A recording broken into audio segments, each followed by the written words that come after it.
It started like most weird things in my life with the Decatur Public Library. Not the old, grand one with the stone lions out front, but the newer branch off Sycamore Street, a low, brick building that always smelled faintly of carpet cleaner and old paper. I was there because of Maya. Maya worked in the circulation department. We'd been friends since a botched group project in a community college sociology class a year back.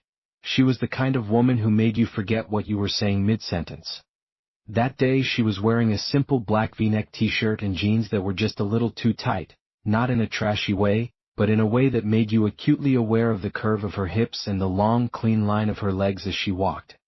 When she leaned over the counter to explain a hold I'd placed, I caught the scent of her perfume, something with vanilla, and my eyes dropped to the swell of her breasts against the soft cotton of her shirt that I had to consciously drag my gaze back up to her face, to her warm brown eyes and the small, amused smile playing on her lips. She always knew.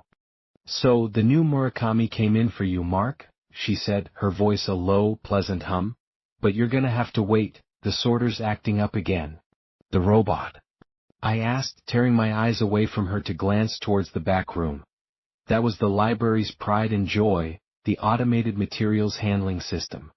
A hulking, Swiss-made contraption of conveyor belts, scanners, and spinning metal arms that took books from the return slot and sorted them into giant bins for reshelving. It looked like something out of a low-budget sci-fi movie, all whirring and clunking. Most of the time it worked fine, but when it glitched, it was a nightmare. "Yeah," Maya sighed, running a hand through her dark, shiny hair. "It's been weird all week. Getting books in the wrong bins. Sometimes it just stops for no reason. Greg from IT's been here 3 times. She leaned closer, lowering her voice conspiratorially. "And get this. Yesterday it checked in a book called Advanced Theoretical Astrophysics. The only person who's ever taken that out was old Dr. Lowell, and he died 2 years ago. The book was never returned. IT just showed up." I chuckled. "Spooky. A ghost librarian." She didn't laugh. "Maybe. Or maybe it's just a buggy piece of junk. Anyway, your book's in the miscellaneous bin. I can grab it for you if you want to wait. Should only be a few minutes." I agreed, of course. Any excuse to linger near Maya. I found a worn armchair near a window and pretended to browse a magazine, but my attention was fixed on her. I watched the way her shoulders moved under her shirt, the confident sway of her walk as she disappeared into the back. I let my mind wander into a familiar, guilty fantasy.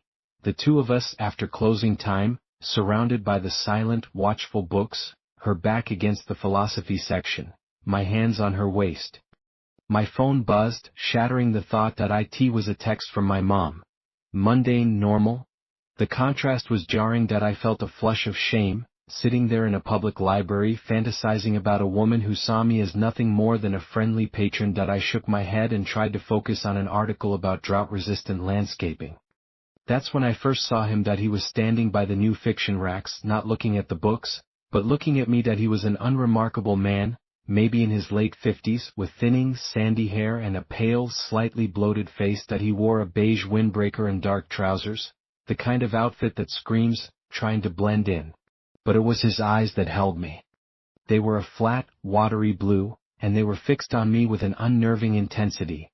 Not hostile, not curious, just observing, like a scientist watching an insect through a microscope. Our eyes met for a second too long. A normal person would have glanced away, feigning interest in a book spine. He didn't. He just kept staring. A cold little worm of discomfort wriggled in my gut. I broke the gaze, looking down at my phone, pretending to be engrossed. When I dared to look up again, he was gone. I let out a breath. I didn't realize I'd been holding weird, but probably nothing, just a socially awkward guy. Decatur was full of them. Maya came back a few minutes later, my book in hand. Her expression was puzzled. "Okay, that's strange." "What is?" She handed me the Murakami. It was in the bin, but it was with this. She held up another, much older book. It was a battered hardcover with a faded dust jacket. The Silent World of Nicholas Quinn by Colin Dexter. An old Inspector Morse mystery. "I don't have that on hold," I said. "I know," Maya replied, her brow furrowed. "It's not even your book. It's from the Central Library's reference section. It's not supposed to be checked out, and the sorter put it in the same bin as your hold. It's like it paired them." I took the old mystery novel that it felt cold and heavy in my hands. The spine was cracked, the pages smelled of dust and something else, something faintly metallic. Weird glitch. Yeah, Maya said, but she didn't sound convinced. Her eyes flickered towards the sorter room. Weird. I checked out my book and left the Colin Dexter on the counter. As I walked out into the humid Georgia afternoon, the image of the staring man flashed in my mind, but I dismissed it. Coincidence that a buggy machine and a creepy dude. Just one of those days. The next part of the story starts in my apartment. I live in a small, slightly shabby one-bedroom in a complex just off Claremont Road. It's not much, but it's mine. That night I was trying to read the Murakami, but my mind kept drifting. Back to Maya, the way her jeans hugged the shape of her thighs as she walked. Back to the pale, staring man. The two images felt connected in a way I couldn't articulate, a vague, unpleasant tangle in the back of my brain. I gave up on reading and decided to watch a movie. I scrolled through the streaming services, my thumb hovering over a thriller, then a comedy. Unable to commit. My eyes landed on a documentary I'd been meaning to watch for months.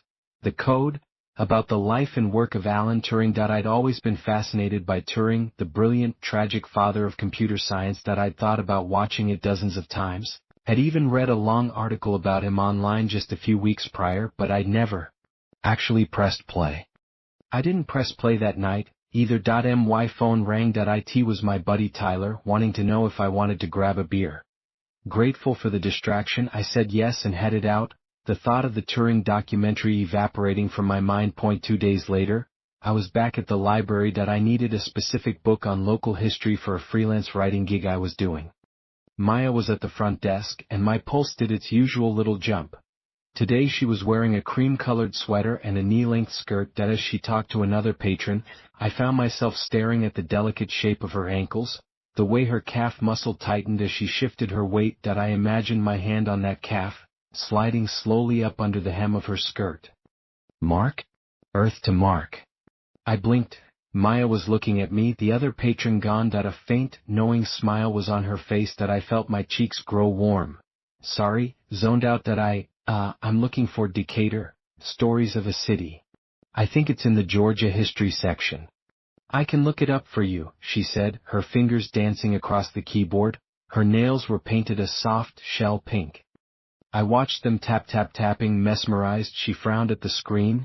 How that it says it's checked in, but it's not on the shelf. Let me check the sorter bins. Sometimes things get stuck. She disappeared into the back. I waited, trying to keep my gaze fixed on a poster for the summer reading program and not on the sway of her skirt as she walked away. The library was quiet. The only sounds the hum of the fluorescent lights and the soft rustle of pages. Then I felt it again, that sensation of being watched. A cold prickle on the back of my neck. I turned slowly. He was there, the same man, the beige windbreaker. He was standing by the periodicals rack about 30 feet away, holding a copy of Time magazine, but he wasn't reading it. His head was tilted, and those flat, blue eyes were locked on me once more. My breath hitched. This wasn't a coincidence that he was here for me. My heart started to hammer against my ribs. What did he want? Was he some kind of stalker? A cop. He didn't look like a cop. He looked like nothing, like a blank space in the shape of a man. Just then Maya emerged from the back room. Her face was pale, her earlier amusement completely gone. In her hands she held 2 books. One was the local history book I'd asked for. The other was a thick, blue-bound volume. She walked towards me, her steps slow and deliberate. Mark, she said, her voice barely a whisper. She placed the books on the counter, the local history book and the blue one. I looked at its title. Alan Turing, The Enigma. The blood drained from my face. It was a cold, physical sensation, like someone had opened a freezer door and shoved me inside. I hadn't spoken that name aloud. I hadn't checked it out. I hadn't even typed it into a search engine on my home computer. The only place that thought existed was inside my own head. 2 nights ago, when I'd almost watched that documentary. It was in the same bin, Maya said, her eyes wide and frightened. The sorter, it put them together again. I couldn't speak. I could only stare at the Turing book, its title seeming to pulse with a malevolent energy. My eyes flickered back to the periodicals section. The man was gone. This isn't a glitch, is it? Maya asked softly. That I shook my head, my throat tight. I picked up the Turing book. That it felt exactly like the Colin Dexter novel, cold, heavy, old. That I opened the front cover. There was no checkout slip, no library stamps. That it was pristine, yet it smelled ancient. Has anyone unusual been in here today? I asked, my voice hoarse. That Maya's gaze shifted nervously around the room. What do you mean? A man, late 50s, beige jacket, pale, staring. She thought for a moment, then her eyes widened slightly. Yeah, actually, yet he was here about an hour ago. That he didn't check anything out. That he just wandered. That I saw him over by the computers. Why? Do you know him? No, I said, the word tasting like ash. I don't. I took both books. That I don't know why. Some morbid, terrified curiosity. That I had to know. That I checked them out under my own card, my hand trembling as I slid it through the reader. Maya watched me, her arms crossed over her chest, a protective gesture. The neck of her sweater gaped slightly, and for a split second, in the midst of the rising panic, I noticed the smooth, pale skin of her collarbone, the hollow of her throat. The juxtaposition was dizzying. Primal fear and primal desire twisted together into a nauseating knot. The next week was a slow descent into a special kind of hell. That I became a prisoner in my own mind. Every thought felt like it was no longer private. That I'd be at the grocery store, looking at the imported beers and think I should try that German Pilsner someday. The next day, a book on the history of German brewing would show up in my holds at the library. I'd be lying in bed, unable to sleep, my mind wandering to a childhood memory of my grandfather talking about his time in the Korean War. 2 days later, a pristine, unstamped copy of The Coldest Winter, America and the Korean War, was waiting for me, paired with a book on car repair I'd actually requested. It was always the same. The book I'd thought about, the topic I'd idly mused on, would appear, cold and heavy, alongside something mundane. The sorter was its delivery mechanism, and the man in the beige windbreaker was its herald. That I saw him everywhere. Sitting in a parked car across the street from my apartment complex, standing under the awning of the CVS as I drove by. A still, pale statue in a world of motion. That he never approached, never spoke. That he just watched. The paranoia began to eat me alive. That I stopped using my computer, convinced it was hacked. That I stopped going to the library, communicating with Maya only through terse, paranoid text. That I started writing my thoughts down in a paper notebook, then burning the pages in my kitchen sink, watching the ashes swirl down the drain. The smell of smoke clung to my apartment, a constant reminder of my own insanity. The only thing that provided any respite, any flicker of warmth in the freezing dread, was thinking about Maya. The fantasies became more intense, more graphic. That I, in the middle of a panic attack, sweating and shaking on my bathroom floor, I'd close my eyes and picture her. Not her face but her body, the curve of her lower back, the softness of her stomach, the way her hips would feel under my hands. It was a fucked up coping mechanism, I knew that. The terror was so vast and abstract that my brain latched onto something concrete, something physical and human. The desire for her became a life raft in a sea of existential horror. That I felt guilty, predatory, but I couldn't stop. The fear had stripped away all my civilized layers, leaving behind something raw and desperate.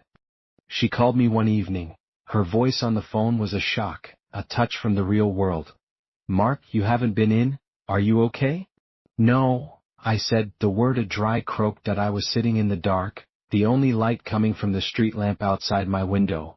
No, Maya, I'm not okay. This is about the books, isn't it? It's about more than the books. I told her about the man, about seeing him everywhere, about the thoughts, the private, unspoken thoughts, becoming physical objects delivered by a machine. There was a long silence on the other end. That I could hear her breathing. Mark, she said finally, her voice soft. I believe you. You do. The sorter, it's been doing it to other people too. Not as much, but it's happening. Mrs. Gable, the sweet old lady who volunteers on Tuesdays? It checked in a book on widowhood for her. Her husband died 6 months ago. She told me she'd been thinking about that exact book, one he'd loved, just the day before. She broke down crying right here at the desk. A new kind of cold settled over me. That it wasn't just me. This thing, whatever it was, had a wider net. And the man, Maya continued, her voice dropping to a whisper. I saw him again today that he was in the parking lot. Just sitting in his car, a tan sedan, that he was looking at the building at my window. A jolt of something, protectiveness mixed with a fresh wave of fear, shot through me. Did he see you? I don't know, maybe. Mark, I'm scared. I'm coming over, I said, already on my feet. The decision was instantaneous, fueled by a cocktail of terror, responsibility, and yes, that ever-present, inappropriate undercurrent of desire. The thought of going to her place, of being alone with her in the midst of all this, was terrifying and electrifying. No, it's okay, she said, but she didn't sound like she meant it. I'm coming over, Maya. Lock the door, I'll be there in 10 minutes. Her apartment was in a nicer complex than mine, near Emory University. She let me in, and the sight of her almost knocked the wind out of me. She was dressed for comfort, in soft gray sweatpants and a tight, faded DePaul University t-shirt. No makeup, her hair pulled up in a messy bun. She looked vulnerable and incredibly beautiful. The fear in her eyes was real, and it made me want to pull her close, to feel the warmth and weight of her body against mine. The apartment was cozy, filled with plants and books that smelled like her, vanilla and clean laundry, a stark contrast to the smoky, paranoid mess I'd left behind. Thank you for coming, she said, wrapping her arms around herself. The movement pulled the t-shirt tight across her chest, and I had to force myself to look at her face. Of course. I walked to her window and peered through the blinds. The parking lot was quiet. No tan sedan. Has he been back? Not that I've seen, but I feel watched all the time now. We sat on her couch, a respectable distance apart. I told her everything, holding nothing back. The burning of the notes, the sleepless nights, the specific, terrifying accuracy of the books, the silent world of Nicholas Quinn, a mystery about a deaf man who reads lips, about secrets being overheard, Alan Turing, the enigma, a biography of a man who broke codes, who